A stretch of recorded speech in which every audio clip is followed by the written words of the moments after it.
admit or face just how dark of a place humanity has come to. And to do so means that certain influences in the world must be acknowledged.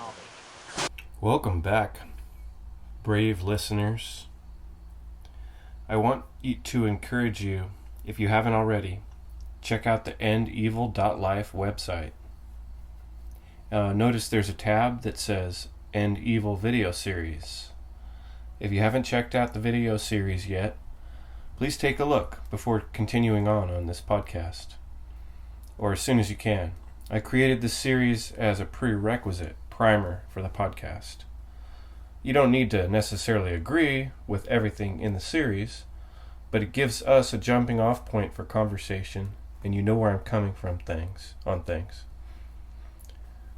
I wanted to send a big thank you to my sis and a good friend of mine who both recently finished part 4, and my good friend and I watched part 5 together, and I really appreciate those who have taken the time to watch the End Evil presentation series. I know it takes quite a bit of time and patience to get through something like this, and I recognize it's a lot to ask.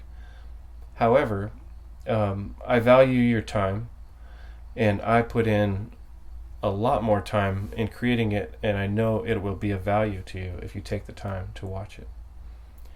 Every time I watch it, I relearn or I'm reminded of important things that I feel rewarding. The truth is that this podcast is not about big numbers of listeners or the hugest audience I could get. What I'm looking for is quality, brave, introspective, patient people that really want to grow and learn, be part of change. My hope is to build a small group of us who can discuss and study these concepts together on a weekly basis. For the time being, if you're interested in more communication or community, check out the Facebook page if you do Facebook, which is End Evil.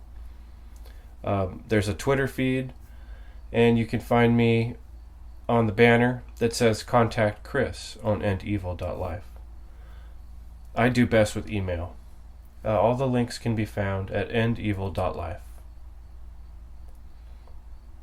I want to concentrate this episode on asking ourselves if we are a hero. Are you a hero to someone else? Are you a hero to yourself? If not, it's time to start trying harder.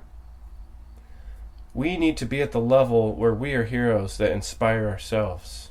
It is possible. I've gone through periods of life where I'm boiling over with energy, and since I started getting serious about this End Evil project, I've been feeling that energy. And one thing I know is that one thing in life you are doing will feed another. If you're pushing yourself on the mental realm or the psychic realm and physical, you're going to have the opportunity to move forward in your spiritual realm, and vice versa. You'll have an easier time moving forward physically if you are spiritually working on your spiritual journey and mental journey. These vibrations are synchronistic and resonant, like electrical and magnetic energy, which can be observed and experienced. In the same way, if we put lots of time and energy into watching movies and playing video games while drinking lots of sugary sodas and beer, we're going to notice the opposite dynamic. It's really hard to concentrate on the mental realm. There's nothing going on spiritually, or so it seems, from the damaged and compromised physical portion of low energy vibrations and those type of activities. This episode is how to break out of sadness and depression, how to set goals and get your body tuned in as well as your mind. I want you to set a goal with me this week. I'm taking on a new daily physical exercise that is also a spiritual practice, a stretch that involves giving thanks to the 4 directions and the elements of nature. This is something I used to do that I'm going to re-implement this week. This is my personal goal. Please, by the end of this podcast, choose one goal for yourself or begin to formulate in your mind what it will be. Do something physical and something mental or spiritual, like meditation or journaling, or what works for you. Now, I'm going to do what I can to start inspiring your mind.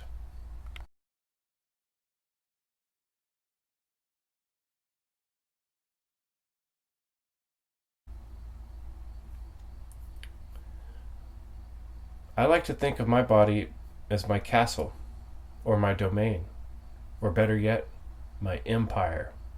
Everything inside it is mine to command, by order of the universe. This certificate of ownership is birth on this planet, and that's the only proof necessary. The pure existence is enough to justify the value, the worth, and the need for self-defense of my holy temple, my body. Max Heindl's book, The Rosicrucian Cosmo-Conception, is something that I'm still studying. You will see it all through the End Evil video series because I keep discovering new, awesome ideas in it. Check out Heindl's understanding of our bodies and our relationship to the building of our castles, our empires, and everything in them.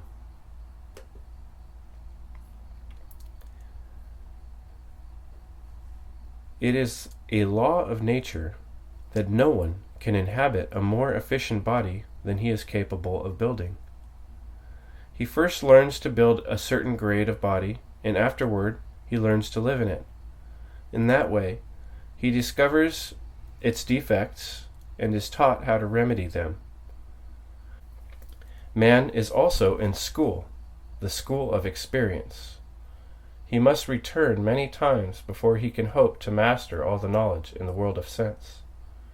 No one earth life, however, rich in experience, could furnish the knowledge, so nature decrees that he must return to earth, after intervals of rest, to take up his work where he dropped it, exactly as a child takes up its work in school each day, after the intervening sleep of night. It is no argument against this theory to say that man does not remember his former lives. We cannot recall all the events of our present lives. We do not recollect our labors in learning to write. Yet we have acquired a knowledge of the art of writing, which proves that we did learn. All the faculties we possess are proof that we acquired them sometime, somewhere. Some people do remember their past.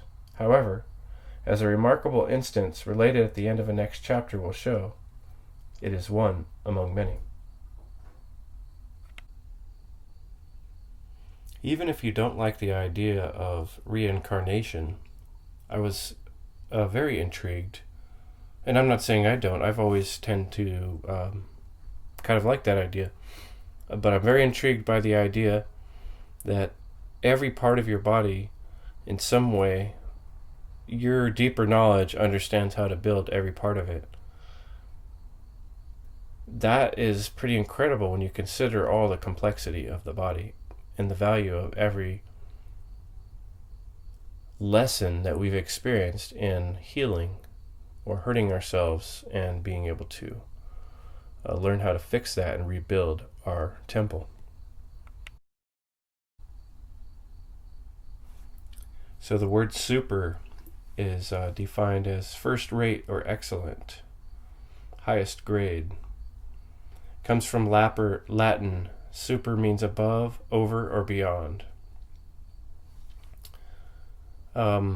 Hero was first used in late 14th century, man of superhuman strength or physical courage. From Old French hero, Latin heroes. It was used as hero was used as demigod or illustrious man. From the Greek heros, demigod, meaning a man who exhibits great bravery. From 1660s in English. One interesting thing I also found is that Hera was the sister and wife of Zeus, who represented virtuous womanhood, from the Greek Hera, which is meant a protectress, which is also related to hero, or defender, or protector. Just as life desires to constantly grow, your soul also is never still. It yearns to grow and become great inside this vessel, the body. The word seems to be very connected, the word super, seems to be very connected in the ancient world to the idea of the demigod. Above, over, beyond. Really, super is bravery. We can become super. We can become the alchemist within ourselves. We do this by taking claim of our kingdom. Your skin is the boundary of your realm, your territory. It's yours to command and explore.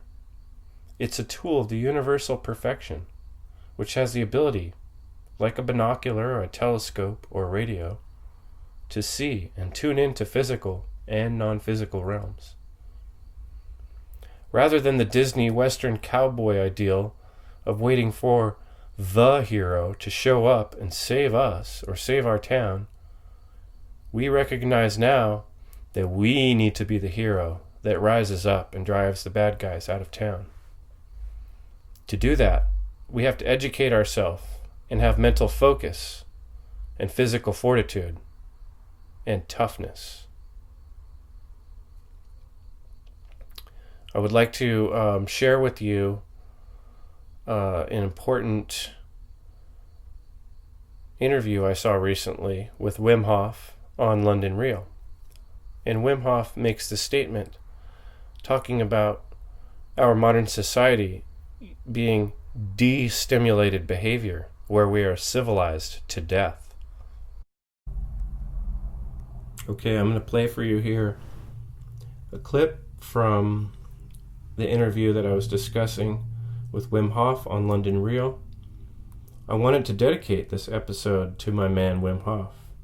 I have been practicing Wim Hof's breathing technique every morning for about 2 months now. I've experienced some physical benefits, extra energy, solved some health issues, dealt with headaches and some allergy issues, had amazing results. I've worked on his cold showers for quite some time as well. I can say for certain that this Superman is for real. Look into this guy. He holds over 20 world records. He climbed Mount Kilimanjaro and Mount Everest in just his shorts and shoes. This guy is unreal. Some of his superpowers: healing from poison, withstanding hot or cold, going without air or water longer than previously thought possible, living outside in the cold or hot temperatures comfortably. And those are pretty amazing superhero powers from my point of view. Taking control of his immune system. He managed to show that on film and on record with a university in Holland, where he was injected with E. coli. Other people used his breathing technique and also were able to heal themselves from the E. coli injection. This experiment fundamentally changed the books in the university.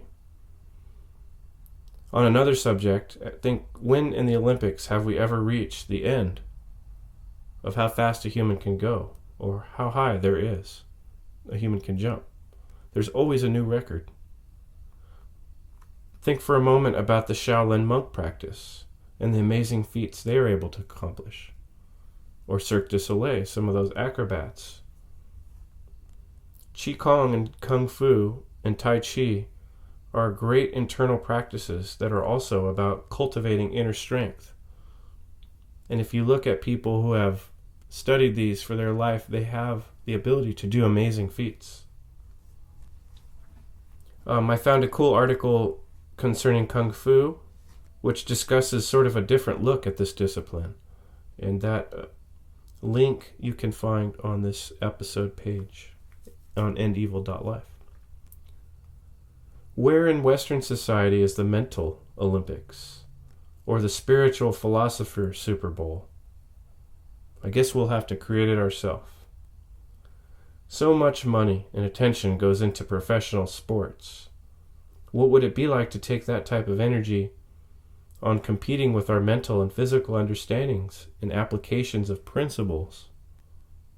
I know that there are many things possible which have not been accomplished in modern times, and Wim Hof just proved that in everyone's face. There is much more to discover. In the mental realm, on the subject of mental powers, look into a documentary called The Third Eye Spies, or look deeply into the subject of remote viewing, or stories about near-death experiences from real doctors. All these lend to the idea that the mind has super abilities to see and know things in other places or realms, and even travel through time. Healing is one of the most amazing types of magic that we all do every day. We forget just how powerful of a force it is. How do our inner chemists know what they are doing to get these chemicals to the right place in the right quantity? Our oxygen and blood have so much amazing technology that is constantly rebuilding and repairing our structure of our temple. We don't know it consciously and exactly what's happening, but I would argue, as Max Heindel said, that somehow deeper your being does understand all this technology. And like blueprints deep within yourself, it's a complex historic knowledge, like a data storage unit with infinite space. And it is what it is. Real comfort is going out of comfort and feel your body that you are in control, even when the severest of stress is ongoing. When you are capable of doing that, then you really bring this deep connection, deep understanding, deep feeling within. And with that, you learn to regulate even within the stress of the daily life, and in any shape, could be mental, could be physical, could be bacterial, how to handle with that. We lost that connection because we have chosen to regulate everything through air conditionings and heatings, and thus there is no stimulation anymore upon our bodies. There's no stress because we live in a destimulative behavior, and that is like a muscle not trained. And our neurology needs activation, needs stimulation. And the weather before in the prehistorics did it. Right. That was the cold and the heat and the pressure and the danger. All the time. And now the dangers are still there, only our bodies weakened. We use extensions tools to enlighten our lives, but forgot who we are inside. Right. And that now, that's why I'm here. If we are able to shoot people to the moon, and we got all the technology, then why not learn how to guarantee happiness, strength, and health right here on the earth? It's time. And there's another problem, because now we can open up our phones. But first I want to talk about the idea of the superperson, which predates the word super was the Uberman. I found a synopsis, a quick explanation, Wikipedia, for Nietzsche's idea of the Ubermensh, which seems to be the origin of the idea of the Superman. Basically, at the heart, it's a rejection of the idea of a demigod or a foreign master, and a recognition of the true value of the temple that is our body. That the true value of this is immeasurable and should be defended and built like a castle to be strong and defendable from those who would corrupt or poison it. By finding the inner discipline and becoming your own master, you can become super. Like, think of other words: superintendent, super attentive, super attendant to your own health. And the fortitude in your own physical form creates the space for the mental seat of power, where then one can steer or vibrate into harmony to reach the spiritual power or the ultimate freedom. So from Wiki, in the idea of the Uberman, Zarathustra ties the Ubermensch to the death of God. Well, the concept of God was the ultimate expression of otherworldly values and their underlying instincts. Belief in God, nevertheless, did give meaning to life for a time. God is dead means that the idea of God can no longer provide values. Well, the sole source of values exhausted, the danger of nihilism looms.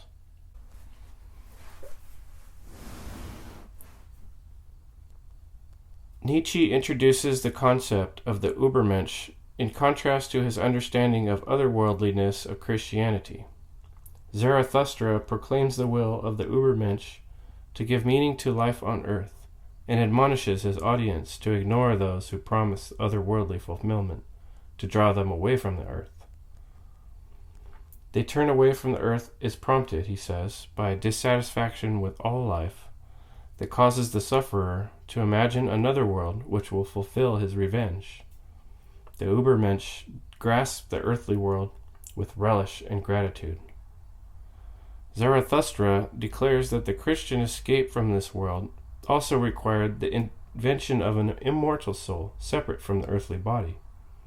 This led to the abnegation and mortification of the body, or asceticism.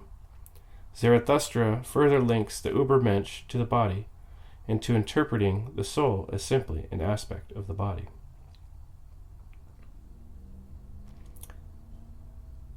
According to Safransky, some commentators associate the Ubermensch with a program of eugenics. This is the most pronounced when considered in the aspect of a goal that humanity sets for itself. The reduction of all psychology to physiologically implies, to some, that human beings can be bred for cultural traits. This interpretation of Nietzsche's doctrine focuses more on the future of humanity than on a single cataclysmic individual. There's no consensus regarding this aspect of the Ubermensch. The point here being, from what I can see, is that anything taken too far can be terrible. If the death of God idea would lead to nihilism, no God at all, which would obliterate the idea we've discussed in the past of interconnectedness and the great tree of life. But on the other end of things, if we praise too highly the individual, then it becomes a demigod, which is a fake idea that you're something other than the whole. So finding the balance here is the way to find the superhuman would be to become one with the value that you are and recognize you are connected to the greater whole, which is super amazing. Introduce myself. It's Etta Candy. I'm Steve Trevor's secretary. What is a secretary? Ooh, well, I do everything. I go where he tells me to go and I do what he tells me to do. Oh, well, where I'm from, that's called slavery. I really like her. Fantastic. Oh, Ladies, and for you? I do. I like... Slavery is the destruction of freedom in all its forms. I've always been intrigued with hero movies and stories. I've noticed this can be a detrimental thing in some ways. The worship of heroes and stars in our society is a sick and twisted form of admiration. People fall head over heels in love with actors and basketball players for very superficial reasons. Often these stars are living tumultuous lives involving breakups and DUIs, and they're not exactly role models. So what are the role models of the modern era? Personally, I have discovered people that I look up to in the podcasting world, like Mark Passio, or authors of books, like Thomas Paine. However, far too often in modern culture, the lowest form of hero worship is prevalent, and it's based on outer appearances, money, fame, and power. Do you ever dream of becoming a superhero? I certainly have. I remember sitting in elementary school daydreaming. A masked evil bad guy would break into the classroom and grab the teacher by the hair. I would jump from my desk, doing a flip in the air, kick the assailant right in the eyeball, grab his gun as we both fall to the floor, and the whole school praises me for saving the day. For me, this was a regular daydream, And I wonder if perhaps the G.I. Joe cartoons, the Transformers, the He-Man, the GoBots, the Wolverine, the X-Men, all convinced me that this was the best use of my imagination. I destroy the enemies and save everyone's life.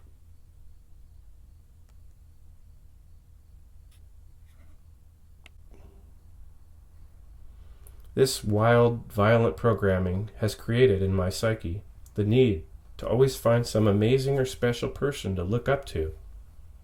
Just like how the religions want you to focus on the Savior or the Holy One. The truth is really recognizing the saint inside of ourselves, delving down into our own inner sanctum. This week I want to challenge you to take a step forward on your own journey. Are you being a hero to yourself? What have you done recently that you can brag about? I suggest a physical goal for this week. By taking some step forward and making a promise to yourself and following through, you will earn the sense of empowerment that makes you feel like a hero to yourself. This is the type of action that will help make the world positive again. Engage your imagination. Imagine the ideal world where superheroes come from, like the Wakanda, or the island where Wonder Woman came from.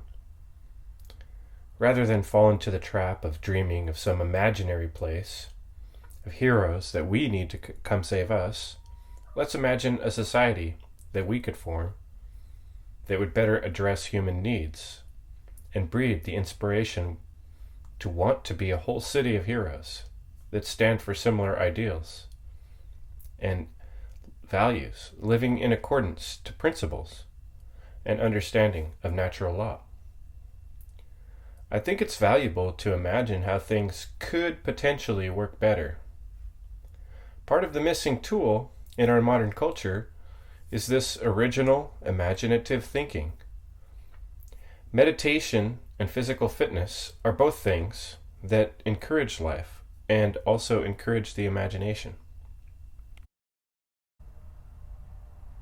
In the Wonder Woman movie, the world that she lived in was actually pretty amazing, this amazing community.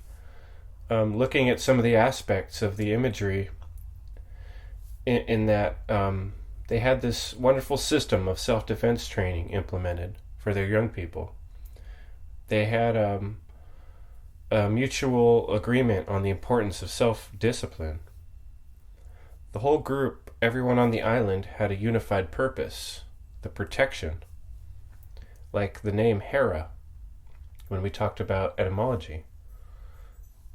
They also had a system of apprentice and teachers where the more experienced women of the island were teaching the younger their skills. They had high moral expectations, and that was apparent in the way they spoke to one another and were very courteous. There were community values that all the members of the island seemed to share. And they lived there all by themselves. They didn't have need of some other authority. They were a self-sustaining community.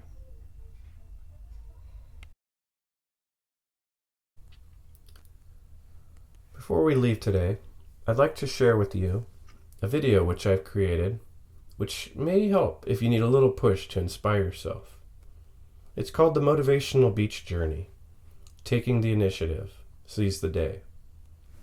You can find this on endevil.life. I created a new category called Meditation, and if you click on that, you'll find the Motivational Beach Journey. You can also find it on my YouTube channel, Chris Jansen. All the links are on endevil.life. So, what's your goal for the week? I would recommend to write it down.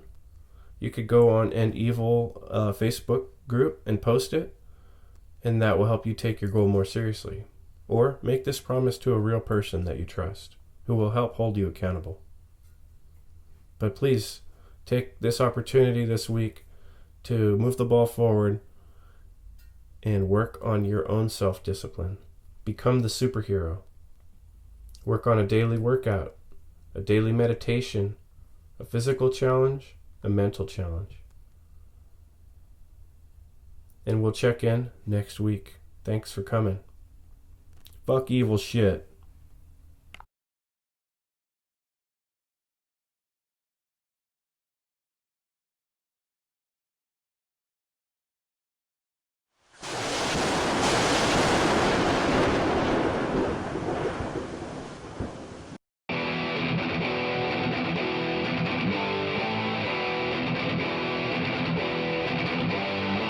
Okay, what are we supposed to do, and what are you going to do? What are we supposed to do? And what I would say, you have to understand the totality of the big picture, the tapestry of all of this information as it pertains to what's going on in the world and how it affects our lives on a day-to-day basis, and then put it into a format that can be readily understood by other individuals, and then share that information with whoever will accept any part of it.